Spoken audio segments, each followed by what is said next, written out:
So, I mean, you have in that situation, once again, someone younger who's taking on the mantle of parent. So Hmm. it's a theme that we saw a lot. And Yeah, we saw a similar thing again. I'm thinking about S.E. Hinton in Rumblefish. yeah, with a motorcycle boy. Correct. Yeah, I mean, and I guess that's maybe why I relate to this stuff too. Like, I kind of, as I've said this before, like that kind of was my role to some extent at times because my sisters were a bit younger than me, but my mom had to work and we were alone all the time. Hmm. So I kind of ended up being, the grown up uh, by default because I just was there.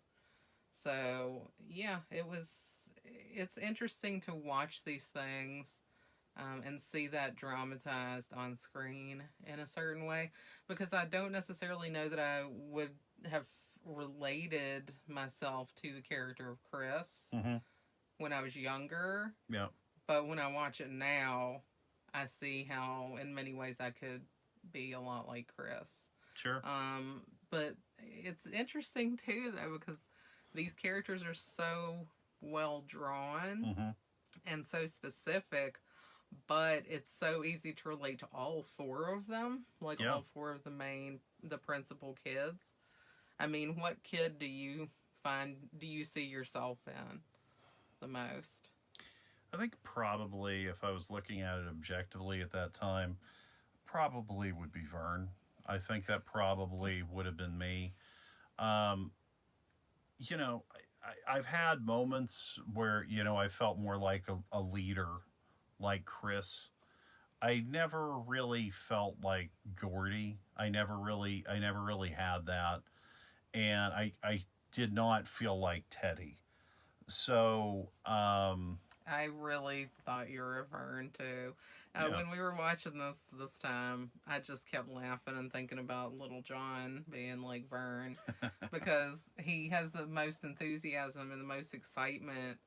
Like he's so excited about everything that he's like practically tripping over himself Yeah. 100% of the time. And he's just like a sweet kid, and he's just like in the moment, like in a really good way. Hmm. And I really like the character. I think Jerry O'Connell is freaking amazing, and he's also the youngest out of these four young actors. Oh, wow. I didn't actually. I was saying this when we were watching it, like before. I feel that I didn't notice the age difference with them as much, but this time I definitely did. Like River Phoenix is was born in 1970 and Jerry O'Connell was born in 1974. So like there's a pretty significant age difference there. River Phoenix was 15 during this, Mm. whereas like Jerry O'Connell maybe was like 12, 11 or 12 or something. Okay. So very different, I think, between those two ages, especially if you're like an immature 11 or 12-year old, which I feel Jerry O'Connell kind of was, Hmm. and the Vern Tessio kid comes off as much more immature compared to Chris.